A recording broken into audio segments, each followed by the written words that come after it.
So I'm making soft food for my birds. So we have chole, green or rather black chana, fresh pumpkin, and carrot.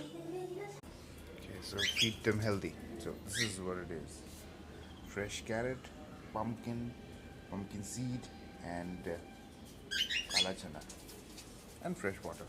This is what we are gonna. That is what I'm gonna give these three boys, or rather two boys, one girl. Our birds. Let me give them the food first. Cabe, quítate ese. Ahí yo. Ana. Yo les.